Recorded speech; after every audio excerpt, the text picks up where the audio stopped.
All right, ladies and gentlemen, as we have been talking about for the past almost 90 minutes, the polls in Israel closed and the exit polls come out and are scrutinized, and Benjamin Netanyahu has declared a victory.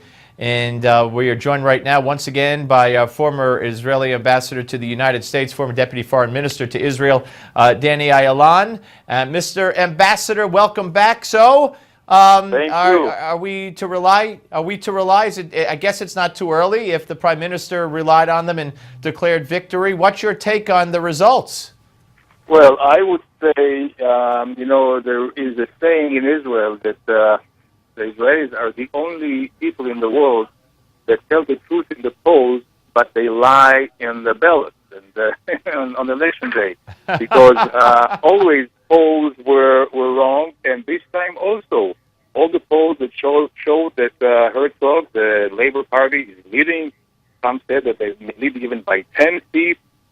Proved to be wrong, and it's Bibi's now. Bibi has all the cards. He can have his choice whether he wants a narrow right of center, right wing coalition, or whether he would like to go for national unity.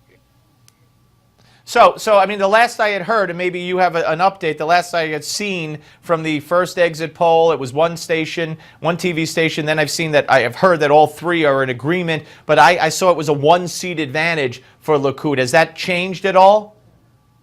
No, we still see out of the three major networks in Israel, two show that Likud has 1 point lead, the other show, the one show a tie.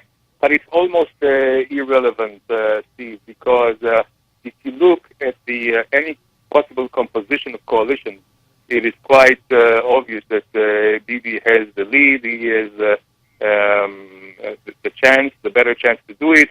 Isaac Herzog, for him to have a coalition, he would have to have the Arab parties, which is very, very unlikely. They have never participated in a coalition. I'm not sure that they even will recommend to the president on Yitzhak Herzog, because he's leading a party which is called the Zionist Union. I don't see them doing that.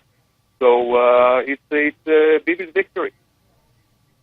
So Bibi will definitely be given the first chance to form a coalition, and you're confident he will be able to do so? Yes. The only question is whether he will opt to reach across the aisle and to invite Herzog. And there is some merit and some logic into it. For Bibi's and for the national interest, Herzog could really better relationship. It could be a better face for the international community, and also amend relations with Washington. And for Herzog, his own political future may be at stake, because the Labour Party's bylaws are very draconian, and they prescribe primaries within 14 months of elections if their head is not the prime minister. So it may be well within his own interest to be in the government and not to go for primaries in 14 months.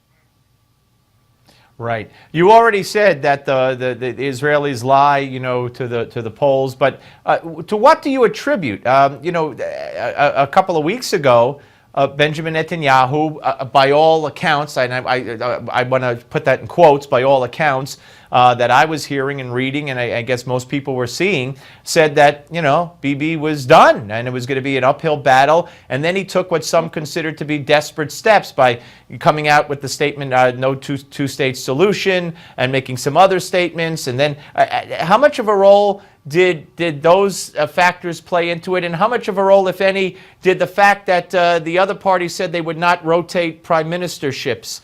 It would be just the one prime minister.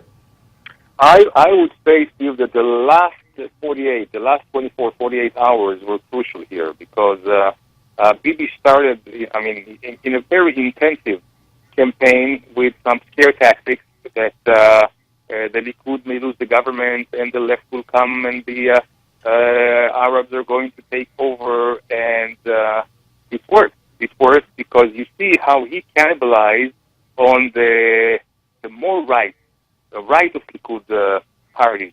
So the Jewish Home, Senate, which expected a double digit, went down to 8. So you see that that really worked, and those who thought that the momentum is for Herzog were here also wrong. One final question to you, Mr. Ambassador. The Prime Minister talked a lot about outside influences. We know that one of the campaign organizers for Obama's re-election was on the ground in Israel, we are told. Also, there's some question as to whether or not some improper funding was used for those purposes. But the Prime Minister also talked about other countries, European Union countries, NGOs. So what message did the Israelis send to the world today? I would say, in short, a very defiant message. And Israelis, like any other democratic societies, would not like to have any foreign interference. They feel that they own their future and they should take and make the decisions without anybody's trying to influence them. So it may be also a real backlash. And I think this is a lesson for the future for anyone who may try to meddle with the Israeli domestic issues. Well, I'm glad we have what we both consider to be good news to talk about as the polls close and the votes are counted. And Mr. Ambassador, thank you so much. Good to talk to you again. Thank you. Same here. Take care. Ambassador Danny Ayalon, ladies and gentlemen. When we come back, we will be joined by Caroline Glick.